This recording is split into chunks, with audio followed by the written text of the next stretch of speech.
will it work? Did I make a mistake? Yes. What did I miss?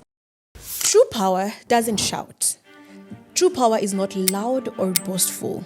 It's a steady presence that doesn't need to announce itself because the impact speaks loud enough. Our guest today is a living embodiment of that kind of leadership. The Managing Director of KCB Bank, Annastacia Kimtai, talks about the role of the bank in promoting financial inclusion and economic empowerment for women in Kenya. I call out the women who are not raising up their hands and tell them, you know what, you do have what it takes. When I started my career, did I ever dream of being an MD? I was just this village girl running away from poverty. The one thing they say about you is that you listen, you understand, you don't forget. It is being intentional when we talk about accessibility of leadership across the network. Surely the weight of that responsibility must be immense. Annastacia, I'm curious, what have you learned about leadership? What do you think happened? Is there a point in your career where you felt underestimated? What's next for you? Could that be a showstopper? I think very serious things happen here.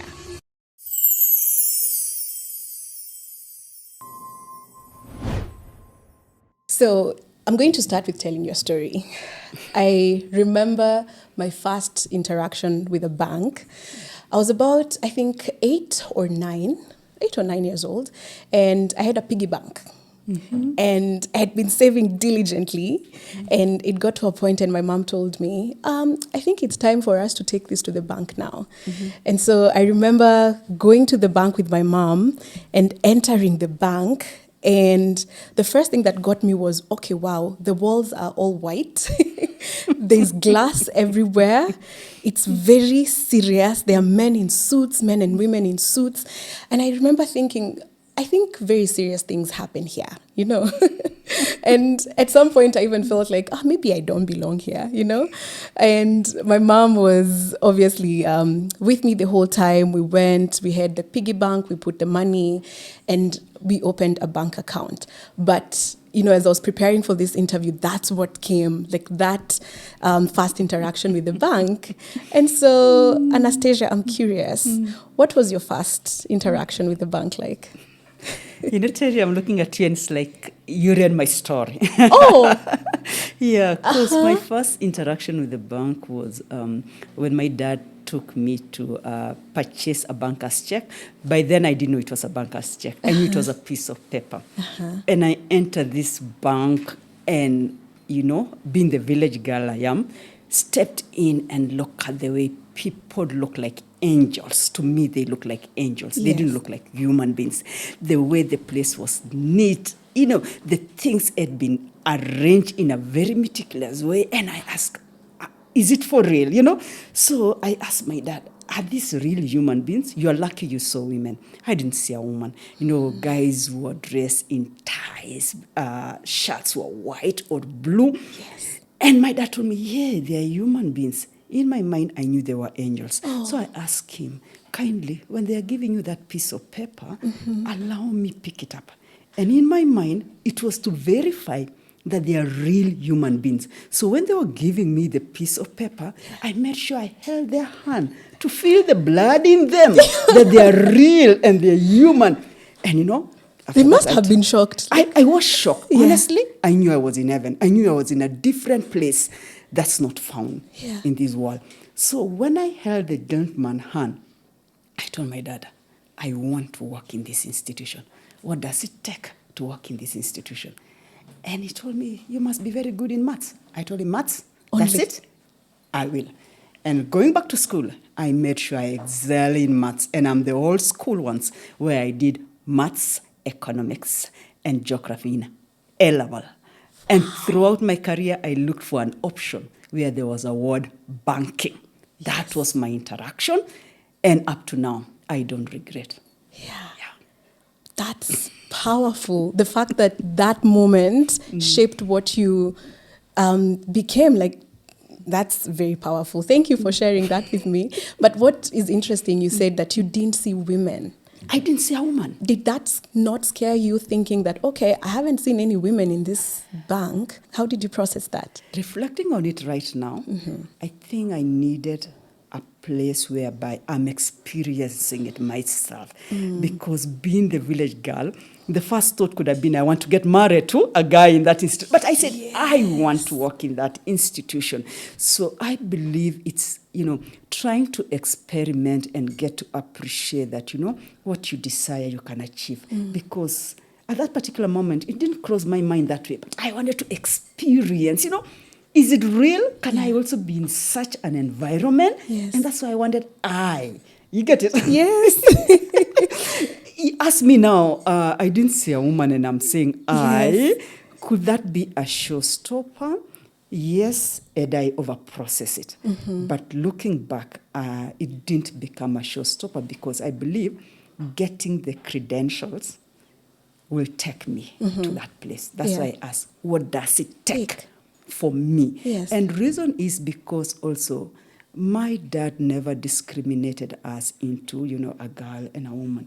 He brought us up in such a way that he was giving us the best education where all of us can excel. So coming from that background, that thing of, why am I not seeing a woman, didn't sink into me at that time because of the values, and the kind of hope that Dad had given us that, it doesn't matter who you are, you can actually achieve what you purpose to achieve. Yes. Yeah. And the only limitation at that point had nothing to do with your gender. It Absolutely. was all about what you could control. It was math. Yeah. You need to get the right grades. Yeah. It was getting, biology. You say geography, sorry. Economics and Economics and math. Get it. Wow. And another thing, reflecting on it, Terry, is also, my mother was, I call it a home manager. She never worked. And Mom kept on driving this narrative that for you to live a life that you can enjoy, you need to go to school. And that was the driving force. Mom kept on telling us, you know what? No matter what you want to become, whether you want to get married or what, you must have your own income. So that was the driving force. Mom is telling you this is the right direction. Dad is giving us equal opportunities and being very competitive because I had a brother ahead of me. So at that particular moment, I just wanted to excel. There was no limiting factor to that. And so you find yourself as a graduate trainee in Mombasa. Please tell me a little bit about the journey to actualize your dream of becoming a banker. Okay, so after my master's, you come back and being the village girl I am, I get back to Kericho where I was born. And it was a belief that anybody who was going to school and you come from Kericho, you either work with the tea factories around you, or you get married to those guys. Ooh. And so, So I come back and I go to this institution and I look for a job because I knew one thing that was going to take me places was experience. So I walk into Unilever by then, got a job within 1 week, and got a job within 1 week. And it's quite interesting, the kind of job that people will be looking for when you have your master's. I was actually a receiving bay clerk. No. Yes, and I accepted because I was looking for experience. Yes. And through to it, 3 months down the line, they advertise. And you are shortlisted to go for the interview. And when I'm being interviewed, I tell them about my aspiration to be a banker. And one of the guys, director, asked me, then you're in the wrong place. What are you doing here? What are you doing here? Absolutely. And then I told them, I need to have experience to be able to get to career banking. But I want to assure you, I will do my best and give you all that it takes to deliver. Then I went back, we continued working, and then 3 months down the line, KCB advertised. And I go back to the same director and I tell them, guess what? KCB has advertised. You've not even applied. I have not even applied. Then, okay, so what do you want from us? I say, I need a reference letter because I've been working with you. For 3 months. For 3 months now. It's now 6 months, Yes. And trust me, they gave me the best reference letter in terms of honesty and forthright. And I believe after now, I have never verified. I believe that's one of the reasons I was shortlisted because you are so many looking for the same job in KCB, Yes. And to cut the long story short, Yeah, I am. I joined the bank a couple of years back as a management trainee, where you are supposed to train for 1.5 years before you actually get confirmed. And I was very excited, first of all, that I've got my career job. And then at that particular moment, being young and naive, yes, I went to Mombasa following the love of my life because we had just been engaged. Oh, wow. And so when you're being asked, why the first choice, second and third is Mombasa?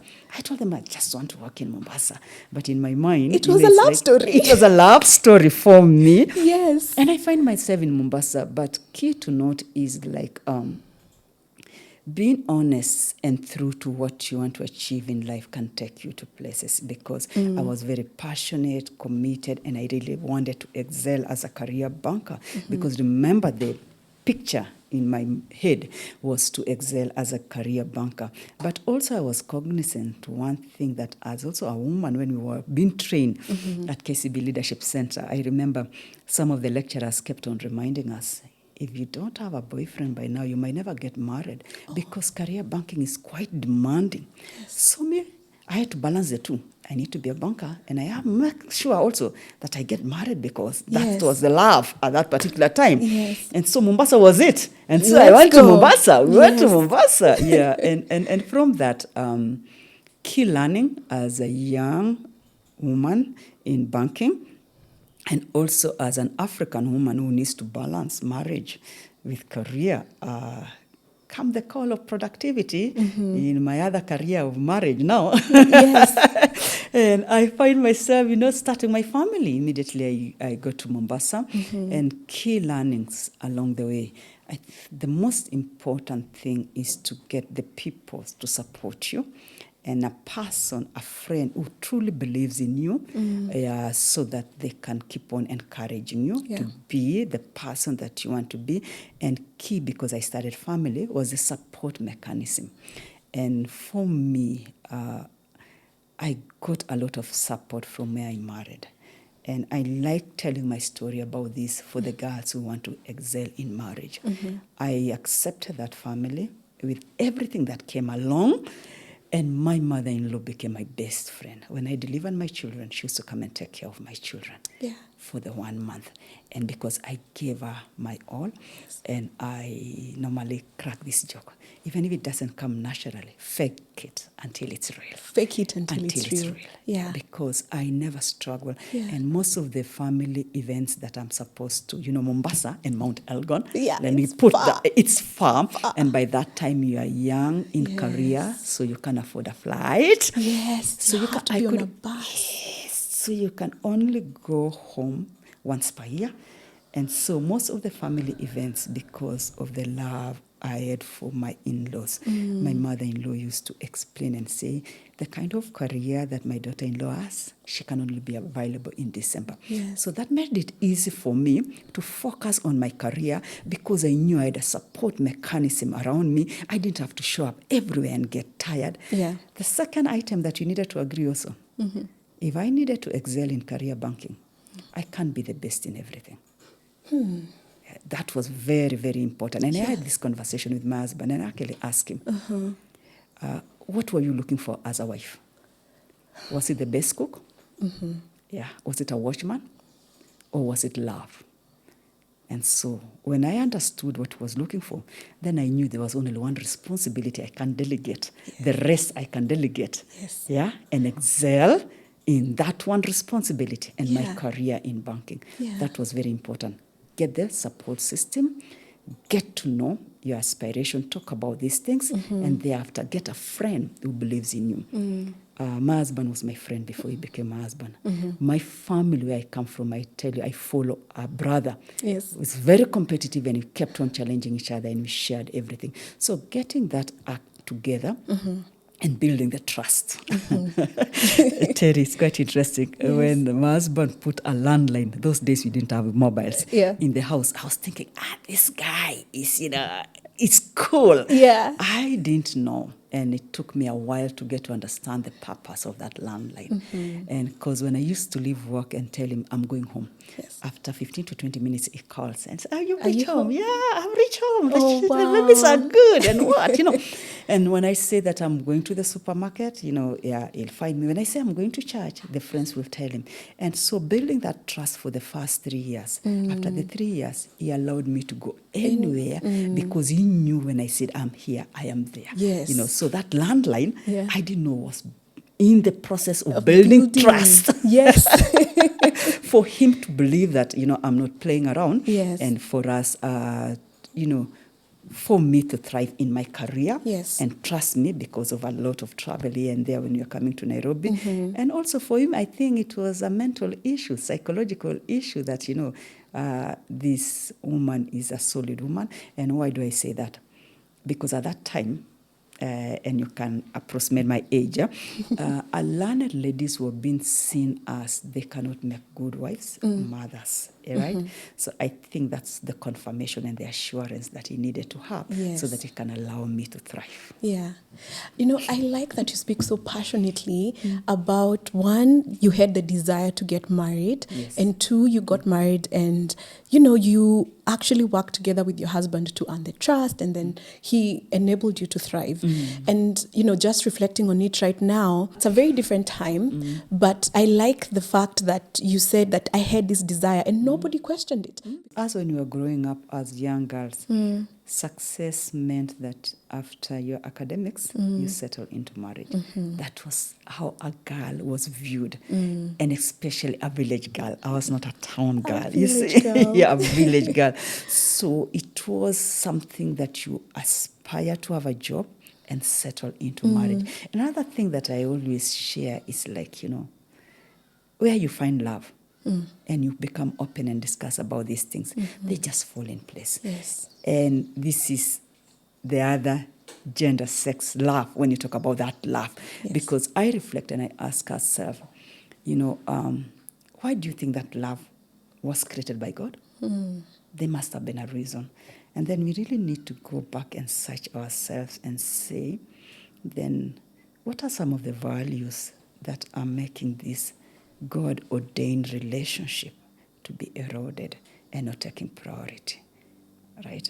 And that's what I normally say, if you can tell your story and actually demonstrate genuine friendship where you come together and support each other, the majority of our people still wants to get married. Yes. The only thing is fear that they do have, fear to fail. Yeah. But because most of us as married ladies are not coming out and talking about the beauty of marriage, the fact that, it's not going to be a process every day. Yes. The thorns will come through, but where do you get inspiration and the courage to move on, when this happen? And then where do you get a support mechanism that cheers you up to continue? Because most of the social media conversation of late, it's actually doing more damage to family than enabling that environment where our children can be brought up with love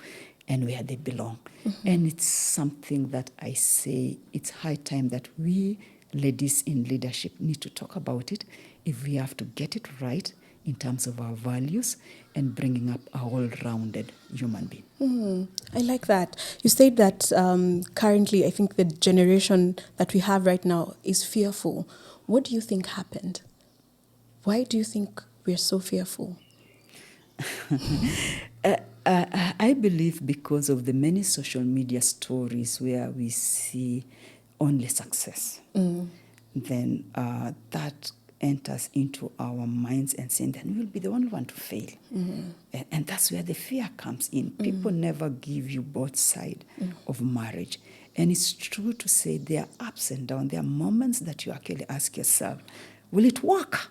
Did I make a mistake? Yes. What did I miss? You get it? Yes. Yeah, but those are moments of disagreement that I even believe when you look at the families that we've come from, it happens among siblings. Yeah. Yeah, it happens, and people talk, and you come out of it, So that fear comes out because everything that we see outside there, I'll say, has been covered with falsehood. So it's high time that we really unmax this onion, get to the center of it, and appreciate that, it's not going to be bed of roses, but there will be ups and downs. But because we looked for each other Yes. and we loved each other, Yes. why don't we talk about it? Yes. Yes, let's talk about it and believe that it will work. Yeah. But we are also not having the patience. That's one of the things.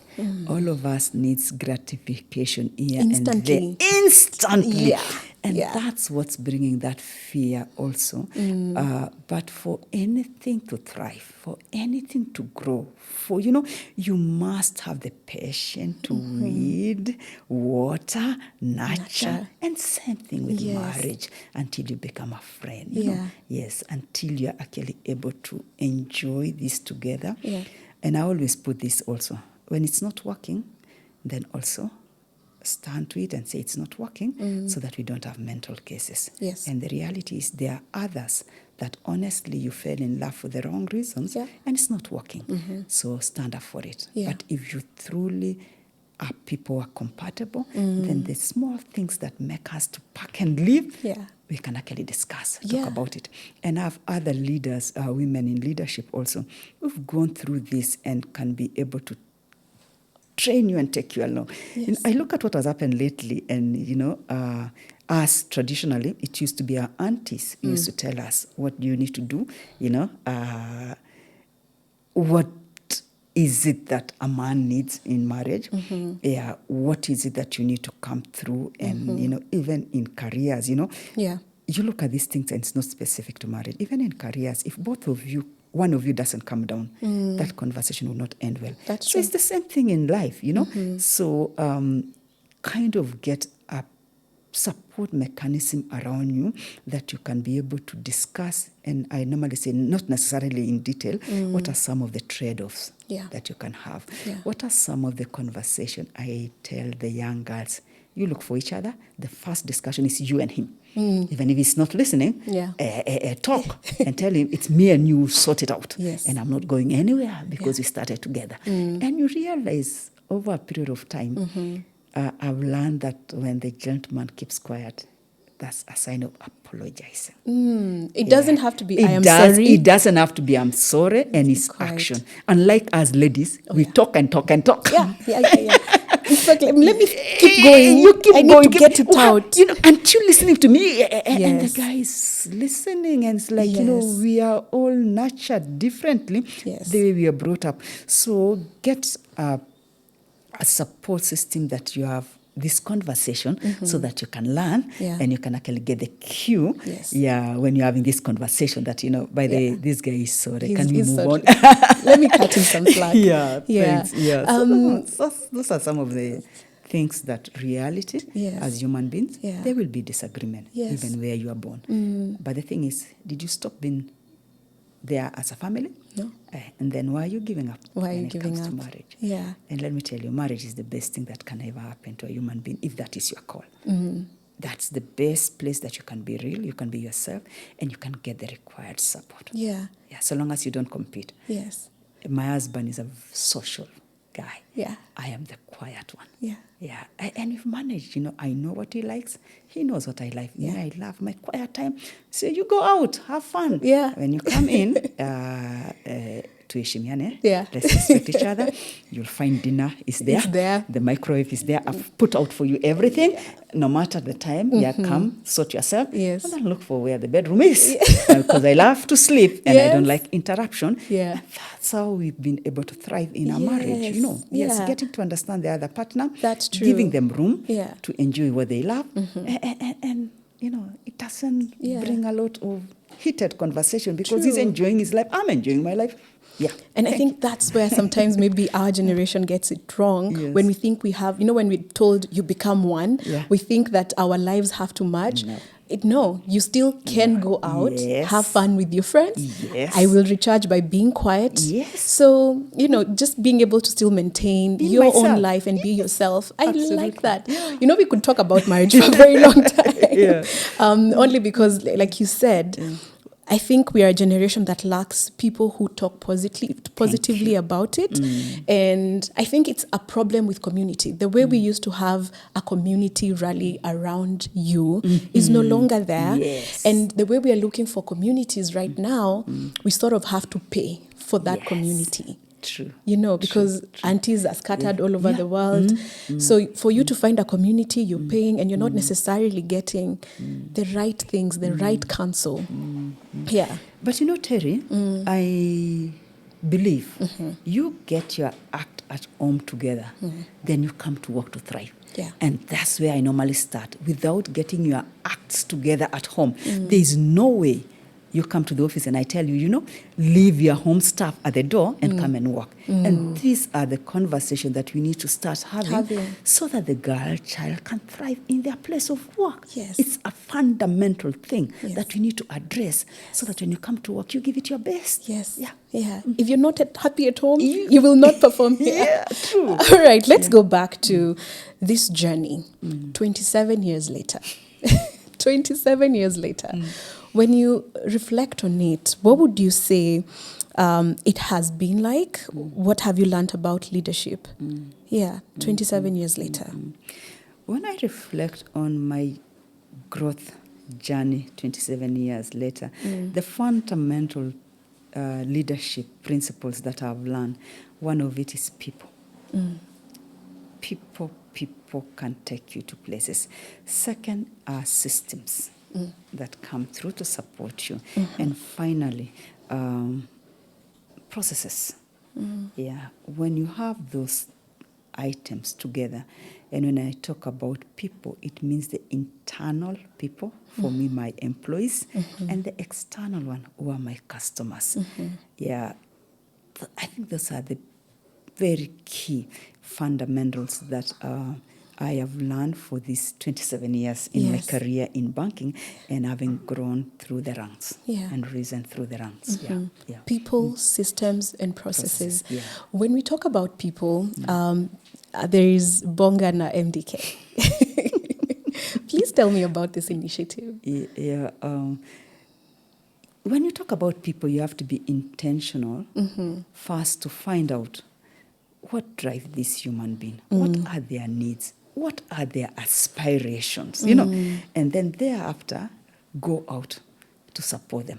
That's why Bongana MD Kenya has been the epicenter of insightful conversation for us in KCB. And these conversations happen on a monthly basis, and the core of this conversation is to understand my staff as employees, and then thereafter pick the pain areas, the gaps, and support them to thrive. So it's not only about Bonga na MD. Bonga na MD is one among the 3 items that I do. This is a monthly conversation that, you know, we have a town hall for the Kenya staff. The second one is one week in a month, I go to the branches and I have a one-on-one interaction with the staff. And then I also have a one-on-one interaction with customers. So I do 4 dinners and 4 branch staff engagement. And this enables me now to really get into you as an individual. And key is also tell my story, because in the process, you actually inspire people. Another key to this is that leadership being accessible. You know, many a times, and through my experience when I entered into this branch, we believe that leaders are not human like you. Oh, yeah. Yeah, they are not. You know, they don't eat. Surely. They don't do the things that you do. They might be angels. Absolutely. So my intention was to demystify this leadership and, you know, tell your story so that in the process you're actually touching lives. So that's another one that once in a month, 4 days, I am out in the branch network. And when we are doing this, there are people also who aspire to be leaders in the next generation, and they ask, can I get to have a feel of how it looks like to be in the shoes of the MD? And when we get such a person, we actually invite them for the customer interaction, the dinners that we are having, to just get a feel and and experience what it takes Yes. to be, an executive. And then the third one is where the executive also go out to meet our staff and support them. Because remember, it's to understand and then pick out the gaps and then address those gaps by providing the support. It is being intentional when we talk about accessibility of leadership across the network. Yeah. So those sessions you normally look forward to because, you Yes. can be asked all manner of questions.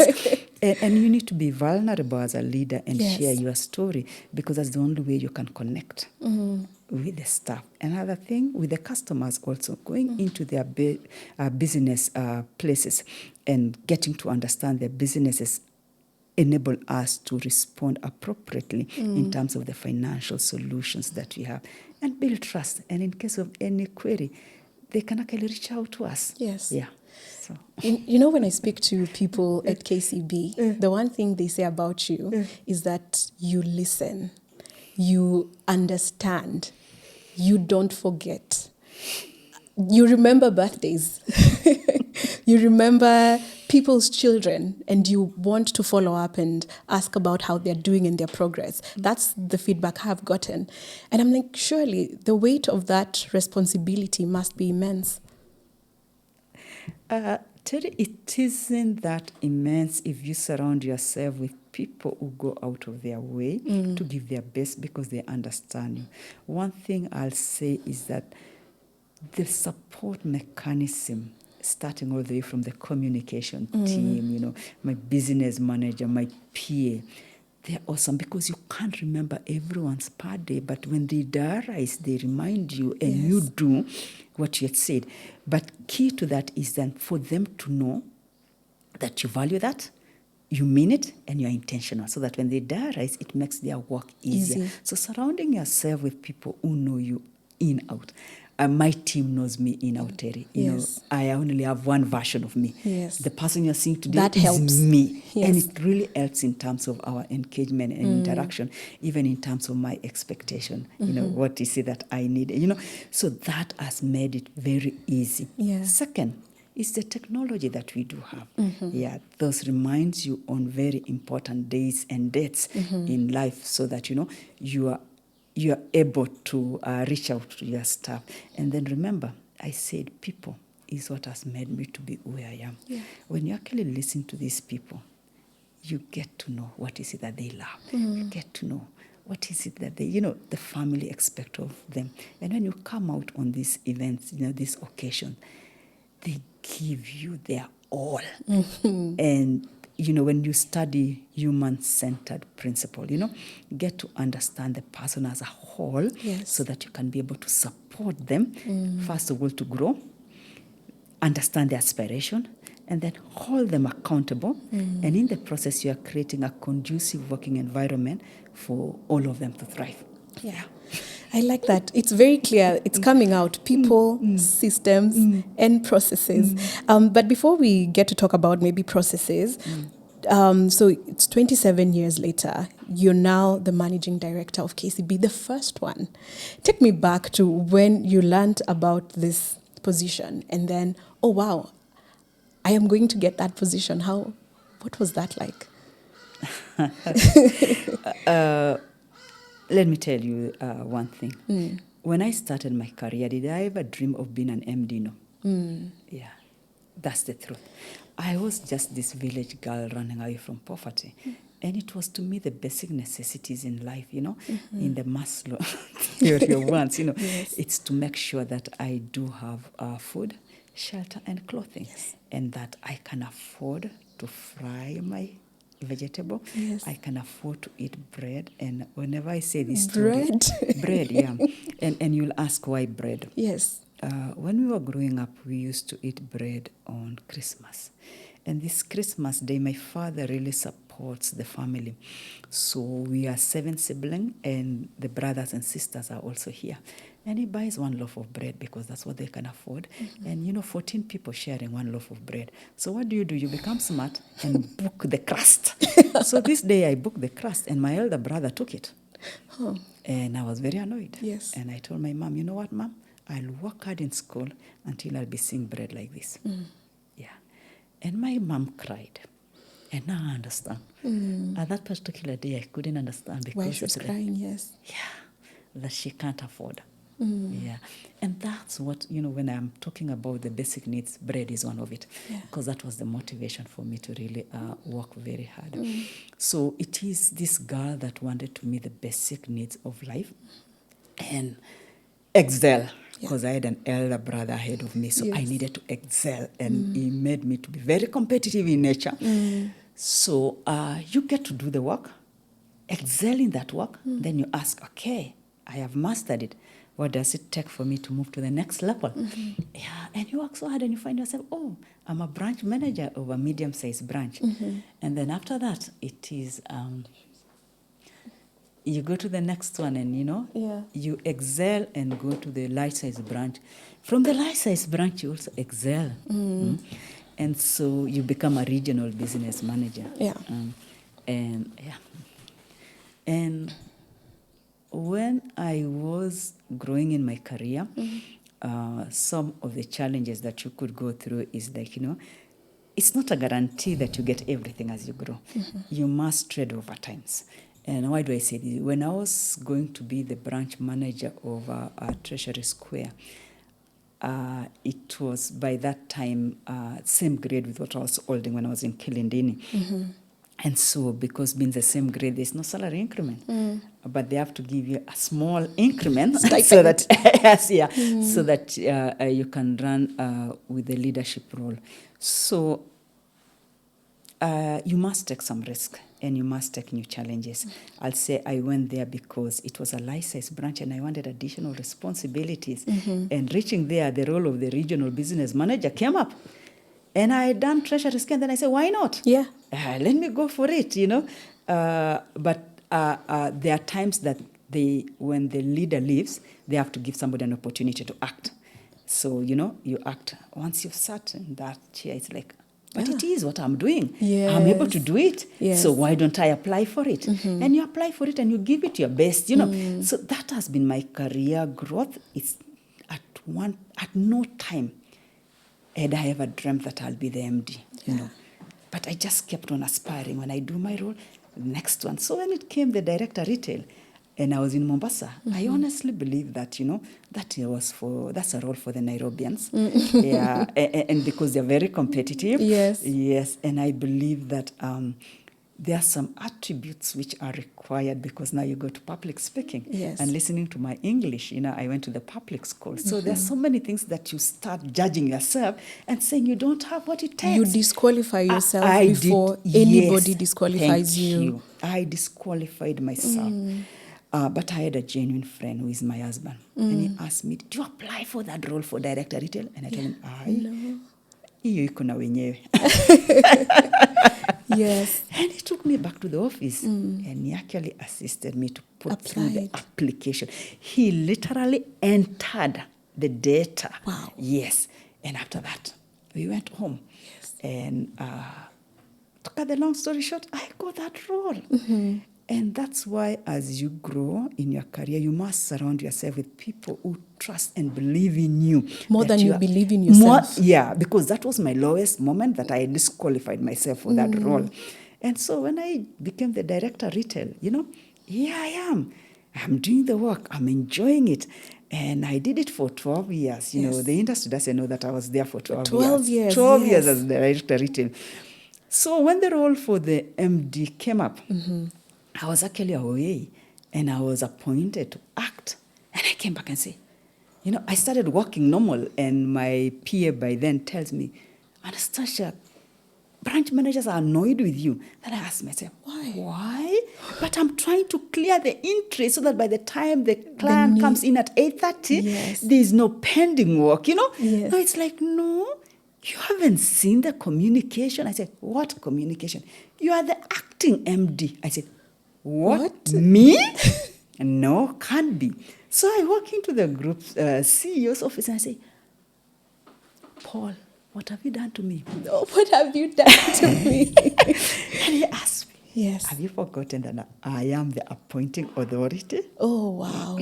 So now I went back and here I am. I have to work. And I started doing the work and said, but there's nothing nothing different per se with the director retail, because you're still taking care of the customers, growing and what. Yes. So when they advertise, I applied. Yeah, glad I've been doing it. I know the role. I know it. Yes. But remember, Terry, it has to take somebody who believes in you to call you out. And this is very important. And this is what I do every other day. I call out the women who are not raising up their hands and tell them, you know what? You do have what it takes. And I can tell you there was one day that I called out a lady and I told her, you know what? You can be able to do this. She said, no, I'm tired. You're taking me around in circles. But I understood because it's like, they don't believe in themselves 100%. I need to be patient because I've gone through that. But look where she is now. She's actually a divisional director, Wow. Yes. So it's the key learnings that, at times we don't believe in ourselves. But as a lady, you must tick all the boxes 100% to raise up your hand. Yes. And the reality is you don't need to. You can actually be able to compete knowing 70% of that stuff and raise up your hand. So I'm telling you, in my journey, I never at one point knew that I will be the MD. It's just step-by-step growth, learning, relearning, skilling, reskilling myself, that I was able to go to the next level, and having a support mechanism that believes in you and call you out. Because my boss by then used to tell me, I want you to take over this role. And I kept on telling me, no, I'm not coming to take over that role. Yeah. You're still there. So when this opportune time came, and I was given the opportunity, here I am. Yeah. Yes. Congratulations. Thank you. Your story is so inspiring. But I'm glad that you talked about how sometimes as women, we think that we need to have 100% of the qualifications to even apply for a job. Well, men move very confidently. So you've referred yourself as a village girl so many times. And I'm just wondering, is there a point in your career where you felt almost invisible or underestimated? There are many points that, yes, you feel as a woman underestimated. One is the unconscious biasness that we do have. Yeah. And it comes so natural. It's like I go to some places and it's like, I've come to see so and so. It's like, okay, wait there.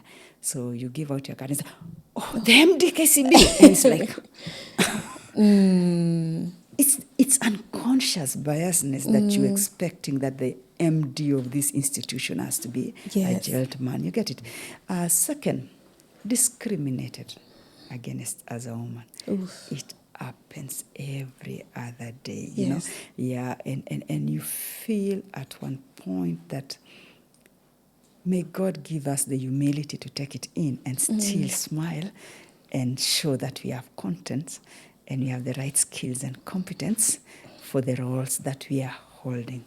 And then third is like, and I believe this is more to do with the perception that as a woman, you're supposed to be doing family chores and not in leadership position.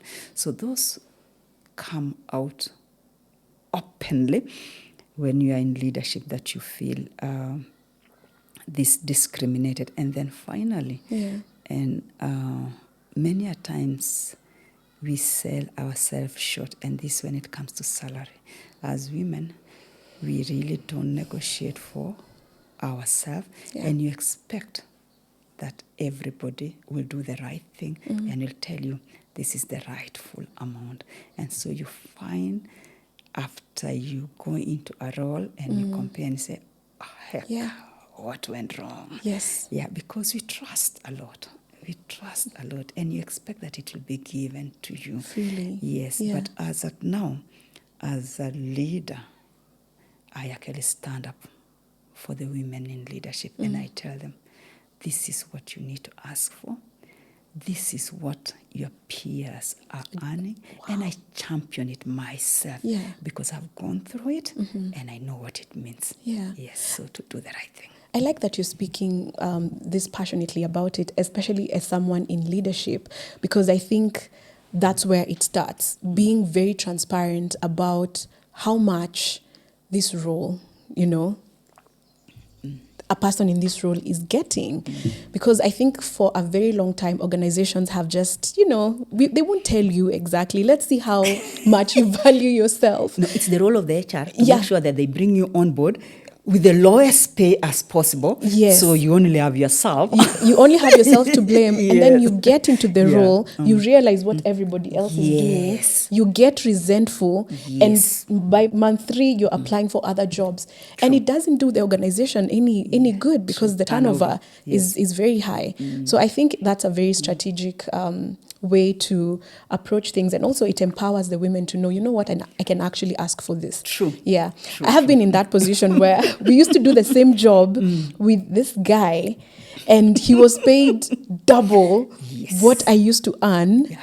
And I really sat down and I thought, was it because of my age? Was it? And you start justifying it. Is it because of experience? Maybe he has more experience than I do, but then you're still doing the same job.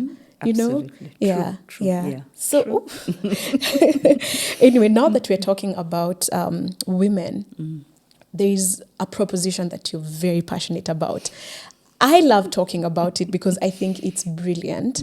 And I want us to talk about Flame and why Flame is so close to your heart. Wow. The best thing that I ever did is to bring women to the table through the Flame value proposition. It is central to my heart because women have been left out, have undergone challenges over the years, and we've sold ourselves short also. Yeah. Truth be told. All right. So Flame for me brought in a new awakening in terms of how do we intentionally include women and also capacity build them. So in the year 2022, we launched our Flame value proposition.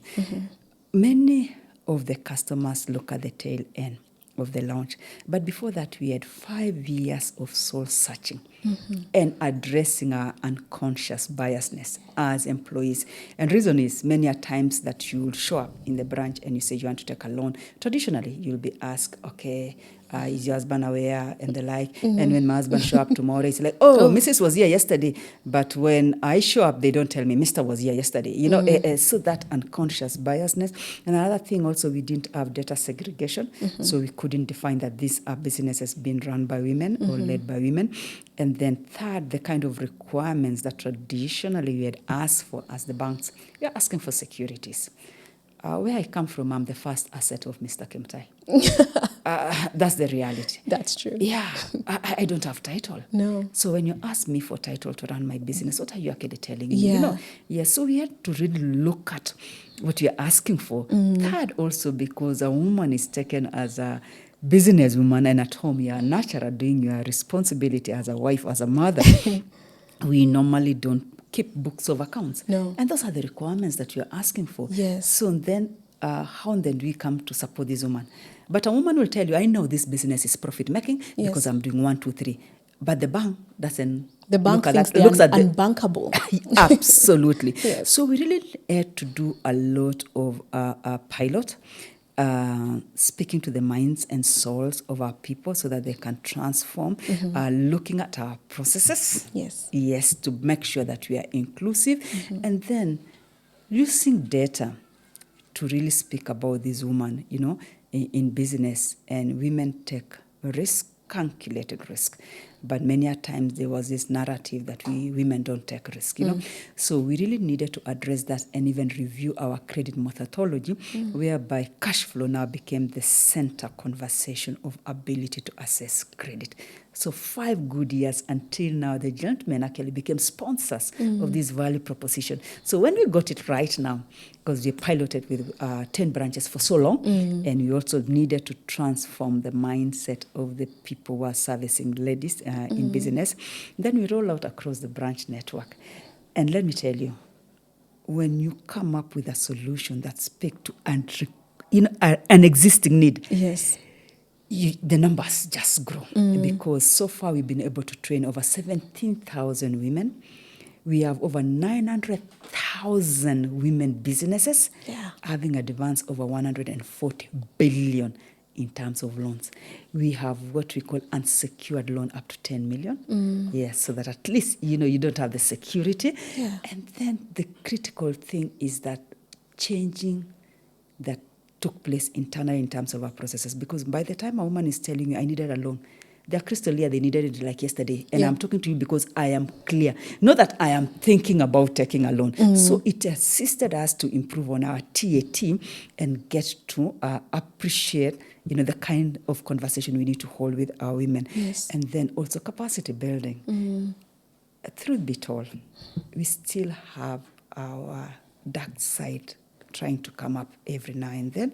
How do we manage that? How do we train ourselves so that at least we can appreciate that we do have what it takes for us to be able to compete and to show up. So you really need to do a lot of training, a lot of mentorship for women. It's like, you are doing it. Go for it. That assurance is what we need. And another thing also, as nurturers, we take care of everybody. And any problem that's there at home is our problem. Yes. And so we came up with an insurance, medical insurance product for women. And this proposition is quite interesting because with saving 15 bob every day, you have a full year medical cover. Per annum, the premium is 4,500. So if you compute it per month, it's 350. Per day is 15 bob. Yes, and that takes care of 75% of your medical requirement. Takes care of your parents, because as ladies, we take care of everybody. Yes. So you can imagine with 4,500 and you have a medical cover, because I talked about looking at a person as a whole. Look at this woman in business as a whole and their concerns, and actually have a financial solution to speak to those concerns. And quite exciting is we talk. And you're in chamas, you're in groups. We do. We speak. We speak, yes. And so we also made sure that we reviewed our chama value proposition, that we give you 10 times your savings. To a maximum of 250 million, one group, so that you can invest. So we really looked at what are the aspirations of our ladies, what is it that we need to resolve so that at least they can be successful. So this women value proposition is what I'm very passionate about it, and it's gonna change the entire community and society, because every single coin that a woman makes belongs to the community. It does. They are actually number 50 in the list of priority.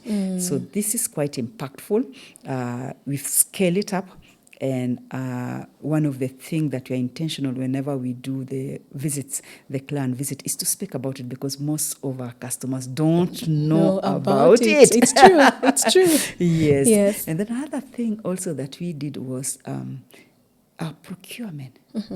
We put aside a third for women, youth, and people with disability. And we've hit 1 billion in terms of ensuring that women become our suppliers.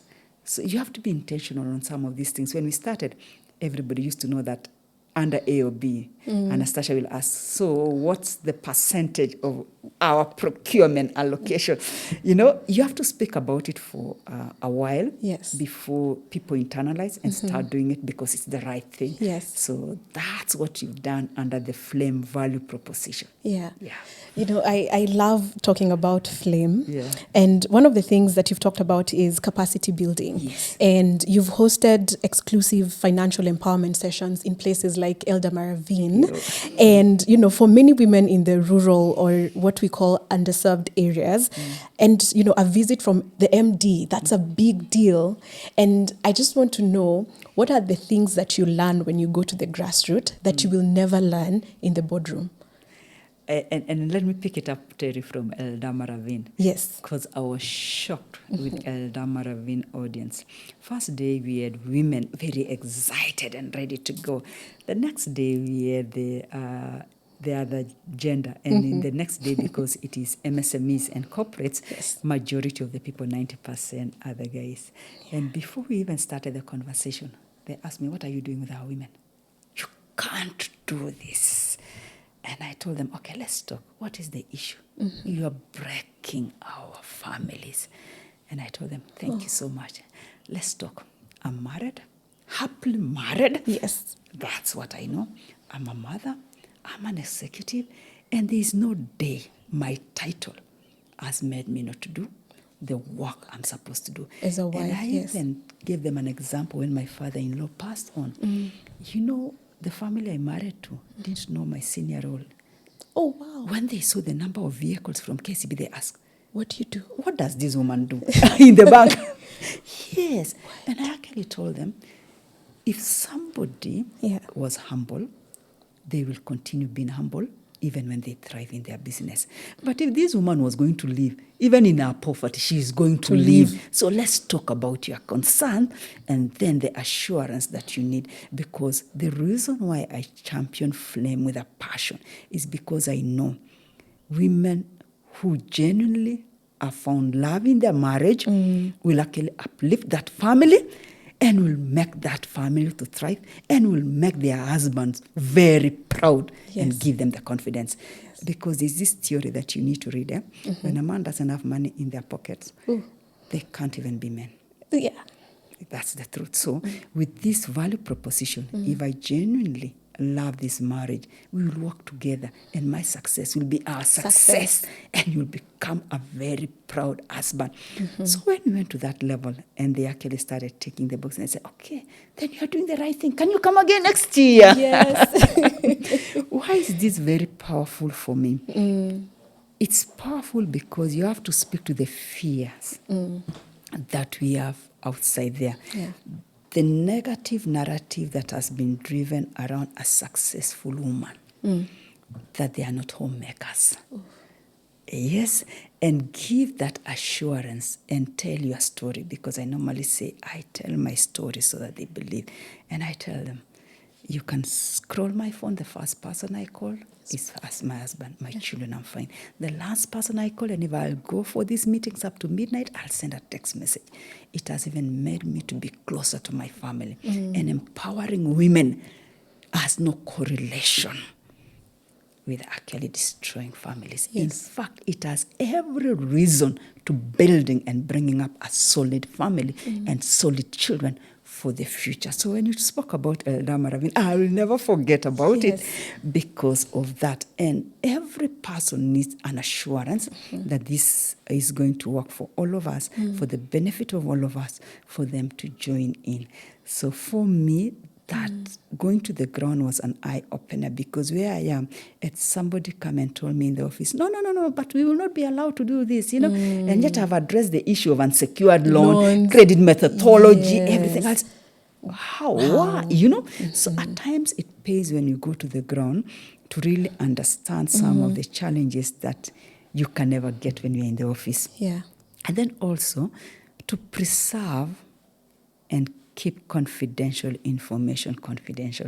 Because also there are some areas that, they are material information that you come across that if you disclose can bring challenges. So that ability to get to know and say, these are the rails, stay within these rails, and you get them out when you are at the field. And then you are able to read the body language of the customers. And I normally say, go to the untold story. Yeah. The moment you're able to speak to the untold story, then you'll be able to make progress. And that's what really gets me excited and going to the ground and being with these ladies, just hearing their stories. And as I hear their stories, then how do I solution to catalyze their businesses? Yes. That is the aspiration, And then also understand my staff. There could be some challenges that they are going through, but they've been shy to bring them out. So when I go to the ground and the woman tells me, by the way, there is this challenge, then I speak to my staff, what's happening? Then they tell me, the problem is here. I'm able to come back and unlock for them. So for me, when you are in touch with the ground, then you come with the right products and solutions that speak to the real financial needs of your clients. Second, that they are able to see. There are some regions and the areas that I have gone to, and they say, we've never seen a managing director of a bank. And that place has more than 5 banks. Yeah. Then you get to appreciate that, it's very important to build trust with your customers and appreciate them and tell them, we are because of you. And we just come to say thank you because of being our customers. And you get to see the excitement, the trust, the ability for our customers to come out and ask some of the questions that there's never been a platform for them to ask. Yes. And that for me means everything to us as a corporate institution. And that's why as KCB, we said, okay, how can we amplify this interaction and make sure even our executive also go out and engage the customers so that whenever we are solutioning to the specific financial requirement of our customers. Yeah, and from a place of knowledge, it's interesting that you use the word unlock because Mandy was here, and the one thing Mandy said was, Annastacia will always unlock for you. If there's anything, like go to her, she will unlock. And she said the question you always ask is, how can we make it bigger? How can we make it better and bolder? And I can definitely hear that in your voice. Now we've talked about going and meeting the people on ground. Obviously, you have been in this institution for over 27 years. Things have changed from brick and mortar to now everything is digital. Do you ever fear that at some point we will lose that human interaction? A good question. I'm so passionate about driving inclusivity through innovation. Yes. Yes, and we human being the social guys and ladies we are. I'm not worried about that because, first of all, people need quick, accessible financial solutions immediately to make them move. Yeah. You see, so if we are able to offer that and offer answers, and that's under our non-financial aspect of solutioning, then we will never miss an opportunity to just come and celebrate ourselves and laugh. And there's always that time that you need to re-energize. And for KCB, introducing the non-financial solutions, whereby some people just say, we need to meet. We are human beings. We need to go together for an holiday. You see, we need to have a one-on-one interaction. Because we've already factored that in the non-financial solution, I am not worried.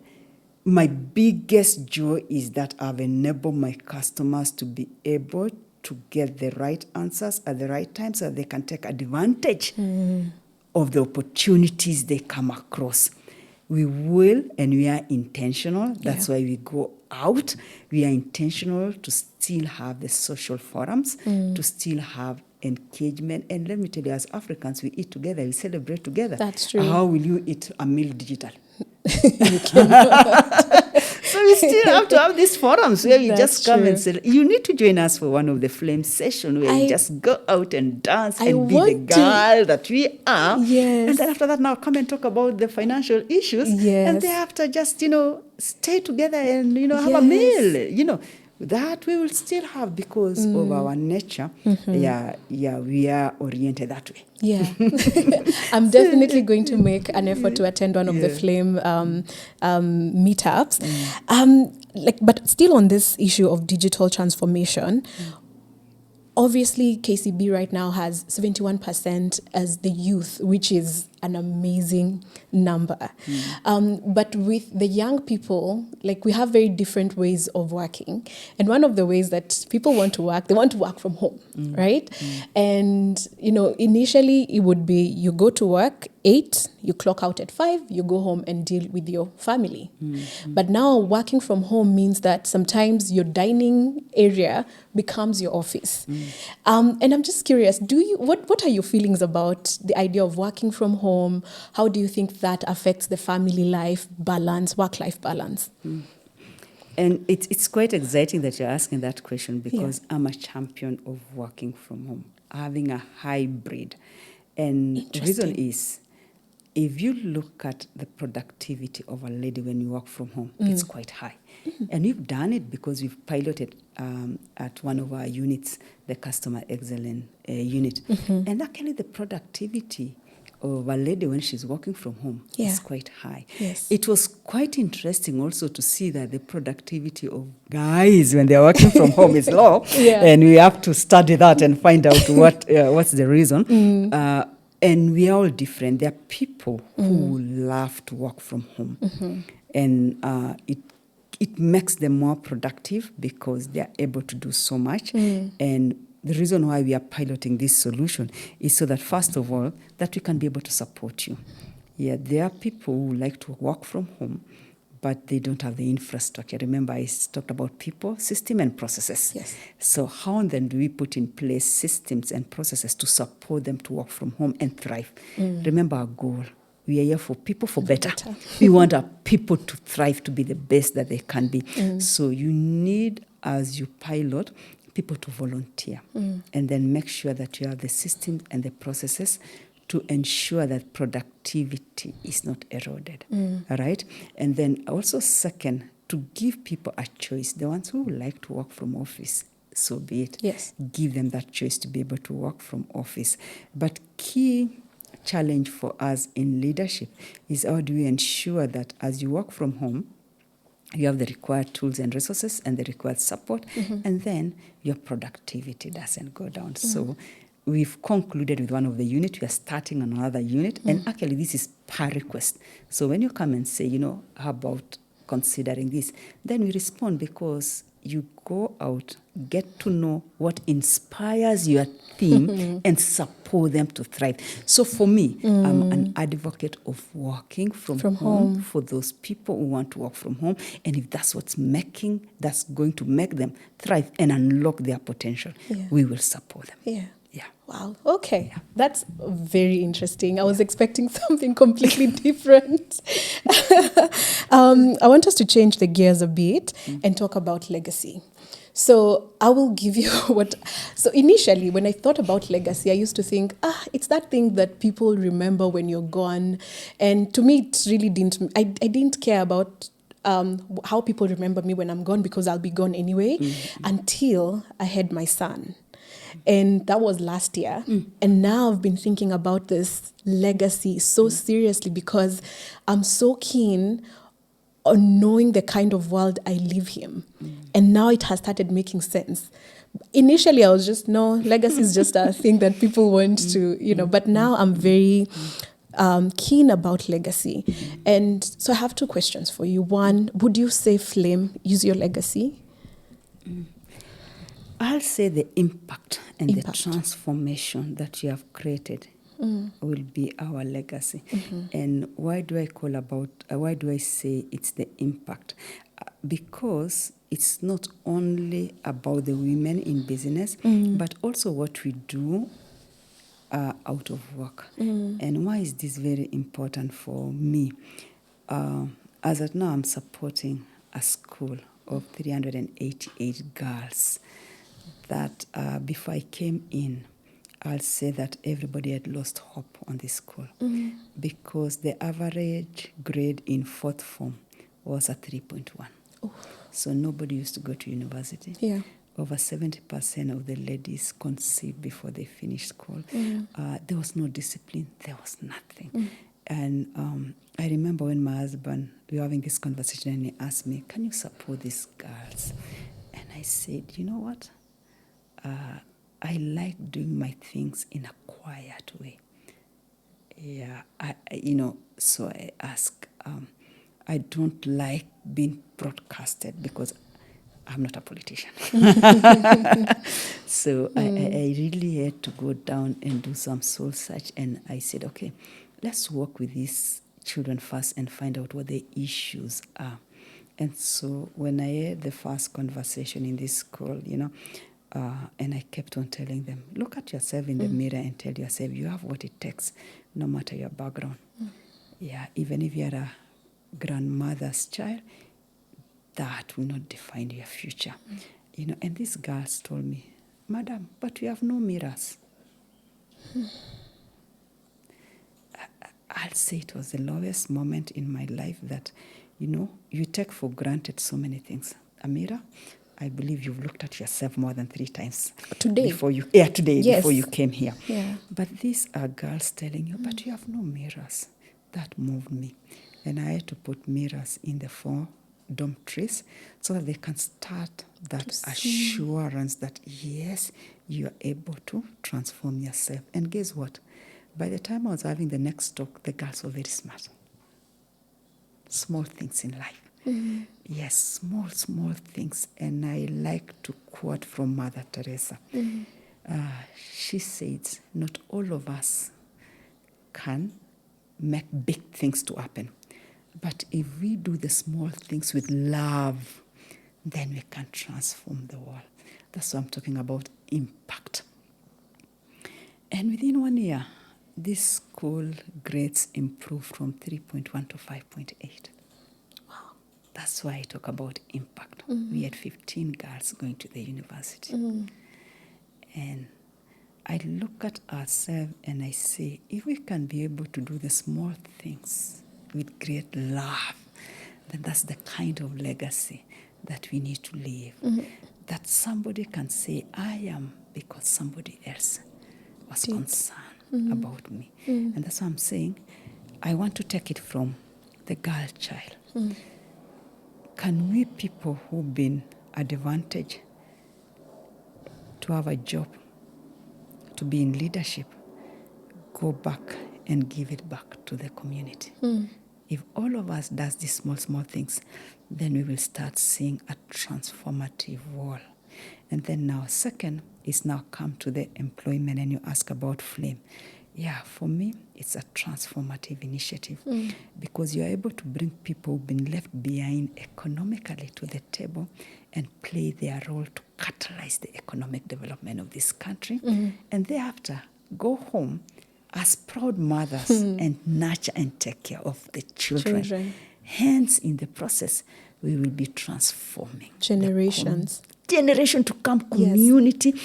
And then also, we will be able to go back to the values that glued us as Africans together.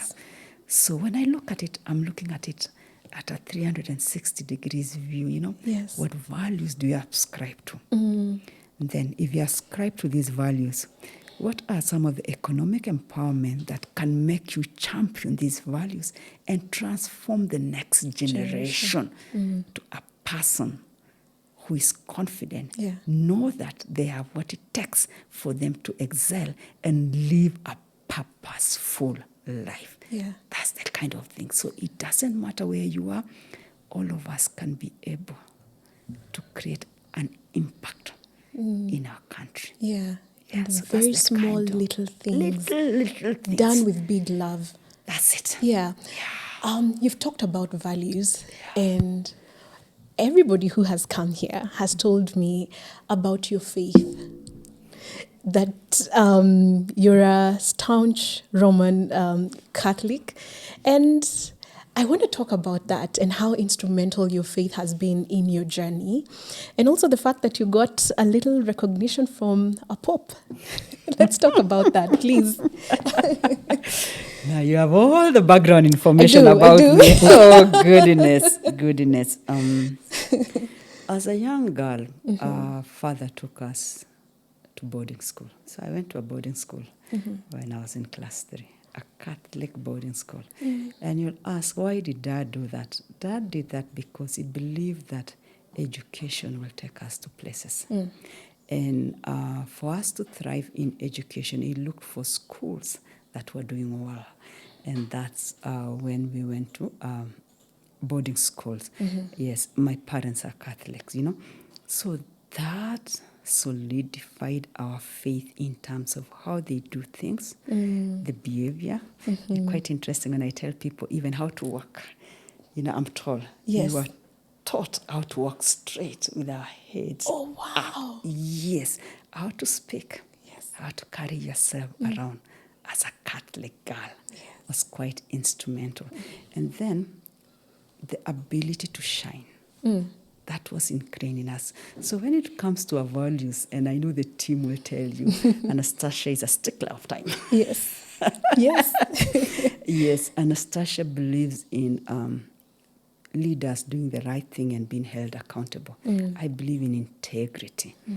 I believe in being forthright. Yes. And I believe in hard work, because these are the values that we learned when we were growing up and being a Catholic. Yeah, I've been going through also a Catholic school. And another thing is meaning well for everyone. That when you meet somebody, know that that's God creation, and they mean well. So some of these values, which were ingrained in us from a very young age, is what has kept us up to now. And that's why we talk about the ethical things. And you'll be told that yesterday our focus on Bongana MD, or the ethical values in the bank, and this is quite instrumental, because when you get to understand the rails, then we'll be able to support each other, and then you'll be able to give it your best without nobody micromanaging you. And one of another critical value that we learn is the ability to do soul searching with yourself, just being real to yourself. And that's why for me, every Sunday afternoon, it's my me time, quiet time with myself. And as you reflect on this, it's what have you done? Are there areas that they were misstep? And what are you going to do different? Yes. And then after that, you say you examine yourself. What are you going to do for the next 1 week? Yeah. So that no matter how busy it gets, Yes. these are the commitments that you've already made. And this is very important because of your planning and ability to execute based on your plans. So when I reflect and look back, I owe it to family and the church, that I was molded to be the girl I am. And during my young years, I was the youth leader for 7 years. I was in Catholic Women Association. I am still a member of Catholic Women Association for 10 years. And I was the parish treasurer for 14 years. Oh, wow. Starting a church of 5 faithful, growing it up to a parish. Custom St. Francis. Yes. Yes, and believing that it can become a parish and giving it your all. I used to say there was no separation between the church and my place, because the matchbox that's used to lead the candle, that candle has come from my house. Oh, wow. My children were the altar servers. Yes. Yes, so it's like everything we did around integrated. And in the Catholic faith, you can only hold some position twice. You don't go. But mine, the priest used to seek for exceptional approval from the bishop, because we had an agenda. So because of that, I was actually given the highest commendation by Pope Benedict. Yeah. Wow. Yeah. Congratulations. It's very clear that you live a very intentional life. From everything that you do, work, family, your faith. And, I'm just wondering what's next for you? What's next? What's next for me is to serve humanity. And I pick it from, if you ask me, who is my role model? Who do I look up to every day? And the cause that I live with every other day. I look at Mother Teresa, and she inspires me a lot. And I ask myself, God, you brought me this far and blessed me among the many. I believe I'm not done. Impacting humanity with humility. Yes. So if you ask me, that's my next calling when I'm not doing banking. Yes. I really want to support the girl child, the women, to thrive, and do it in such a way that we preserve our values as Christian and as Africans, because they're some of the best values that we do have as Africans in terms of taking care of a community. Because when you go back to the rural onset, you'll find that not everybody has been blessed, but using the blessings that God has given us, we can be able to do work that can transform these homesteads economically. So that's what I intend to do when I am not doing banking. Banking. Yes. You know, everything about this interview has just, I don't know, something in me has. You lead with such intention and such heart, and the fact that you deeply care is so evident. And I'm just so honored to sit beside you and just listen to the story, because it makes it feel possible. It makes it feel possible. Sometimes we look at women who are in these positions and we think, well, but that's not me. There is no way that could be me, you know? So you've made it feel possible. It is. Yeah. It is possible. Thank you so much. Do the small things with great love. Do the small and things. You won't believe with this great will love. take you to places. Yes. Yeah. That's a beautiful place to end it. But before you go, now with every episode, we like being honest, which we have been, very unscripted and a little vulnerable. And I'm going to ask you a few questions, and you're going to just speak from the heart, right? So, who is a woman who has held space for you when you most needed it? I'll say there are several women, and I'll start with a lady called Anifa, who was my operation manager when I was a young girl. You know, yes, she challenged me to be the person I am right now.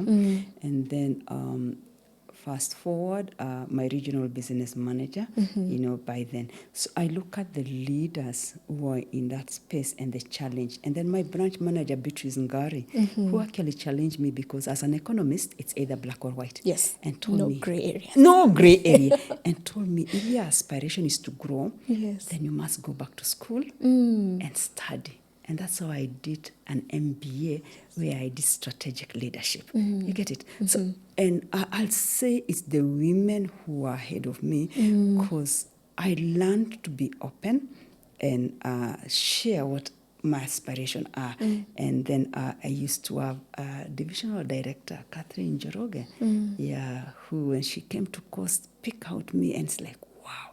So you see, these are people that we've worked with, but there's also a lady called Milka, the ones who've been in leadership. But the core and the cornerstone of all this is my mother.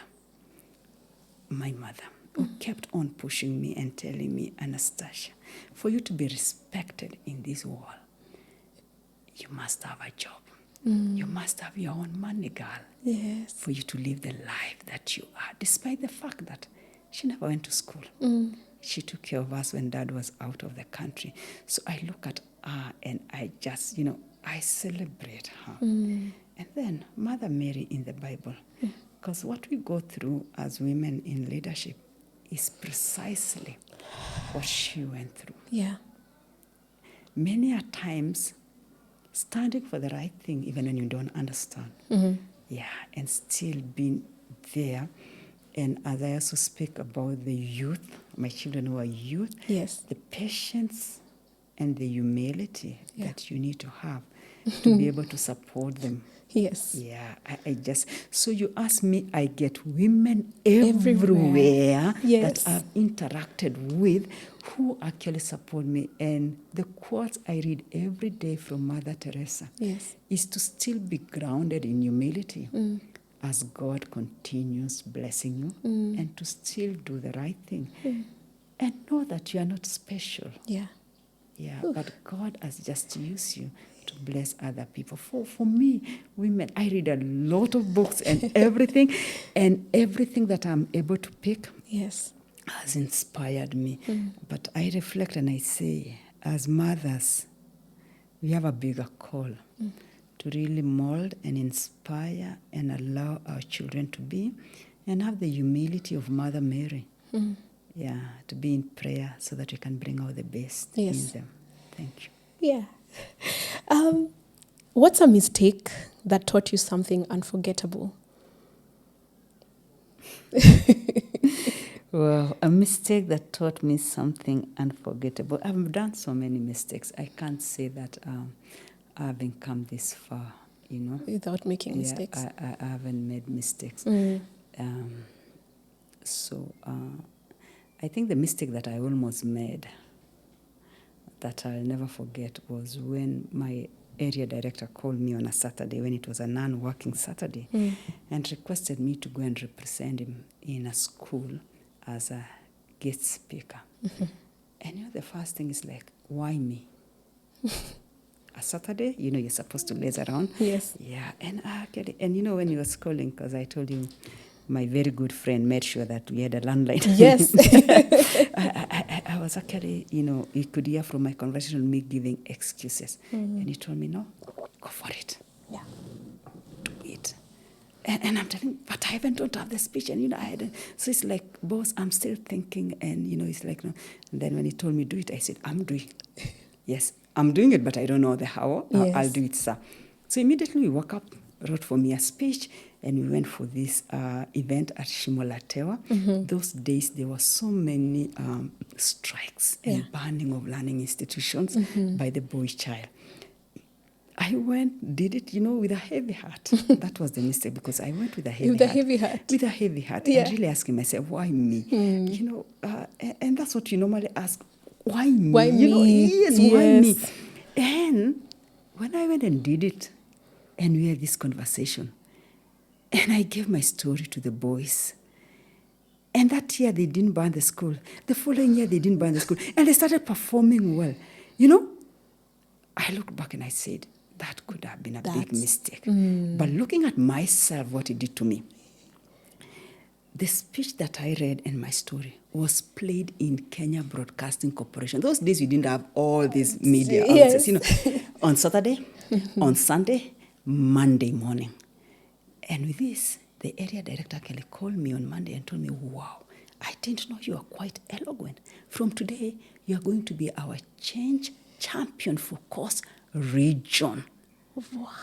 And trust me, Yes. when I look back and reflect, it is for that day that I am where I am right now. Because I was involved in all the change initiatives of the bank, and that gave me the limelight to grow. You see, so when I look back and reflect as a woman, that was a mistake that was going to be very costly in my life. But I'm still making a correlation to the people who believe in you. Yes. And they push you when you don't believe in yourself. Yes. That's, when I look back, is that support system that has believed in me and pushed me, that has made me that the mistakes that I was about to make, which were going to be very costly, did not happen. Yeah. And it's typical of all of us. Even look at the role of director retail. That could have been the most catastrophic mistake that I would have made. Yeah. But look at the support mechanism, you know. So I believe in having people believe in you around yourself, so that at that point that you are about to make that mistake, they bring sense to you. They pump sense into your head and say, no, you are able to do it. Go for it. You see, and it's typical with all of us. Who is that angel that comes through for you at your lowest moment, when your mind drifts to the negative and you're not seeing the positive that can bring you back into positivity? Wow. Thank you. Yeah, so much could have happened. Things could have turned out very differently. Thank you. But learning to give yourself permission to take up space is what I'm hearing. One last question. Is there a part of yourself that you're still learning to embrace? Yeah. Tell me about it. A part of myself that I'm still learning to embrace, one of it is my height. And I know you'll ask why have you focused on that one. Many a times when I was in school, feedback I got is like I'm quite intimidating because of my height. And more specifically with the boys. And you know, when you're a young girl, what do you want? You want to be loved and everything. Loved. Yeah, so that's a part of me that I'm still learning to embrace and love myself as is, because as much as a few people can see it as a strength, for me, it's something that made me at times ask, why? Why? Why? Because it's like, up to now, it's like, you know, it's quite intimidating. Yeah. People ask you, are you taller than your husband? And the fact is, yes, I am. So I'm really trying to embrace that, despite the fact that it's beyond me, and accept it as is. Yes. And I know it's a part of you that you're learning to embrace, but I think what I could get from it is that the fact that when you walk into a room, there's a presence that you cannot deny. And I think that's such a beautiful thing, because you will not get overlooked. It's, I am here. You But walk Terry, in at and times it's like, no, people, it's like you're imposing. You're looking at the positive. Look at the others. You feel like, And then my voice is loud. Yeah, that's another part of me that I'm learning to embrace, that at times I even have to bring it down a bit. Bring it down a bit, because, we were taught to speak up. And, because of the behavior, and, they were nurtured in this boarding Catholic school. But you realize, because of diverse cultural background, to some people, it doesn't mean power. Yes, and being a woman, it's looked at it that many a times I have to moderate my voice as I speak, as I walk in. Yes, I really need to be humble enough so that I'm not perceived to be overbearing. You get it? That's it. Yeah. But at the end of the day, people will perceive you either way. No, I've had such a fantastic time. Thank you for coming and being so open with us and so honest. I think everybody who has come, I've seen what they mean. They kept telling me, you must sit with her, you must sit with her. And this has been such a beautiful experience. Thank you. Thank you too for making it seamless and having me. Yeah. And the best thing is the ability to speak from the heart. And tell your story, because in the process you actually touch so many people. Yes. You inspire so many people. And you create leaders. That's my aspiration. I really want to create more women to be leaders and tell them, you know what, you can do it. You can do it. And then also values that, we've earned our position. We've not been given. Yes. And it's hard work. Yes. Dedication and commitment to excellence. Thank you. Thank you so much.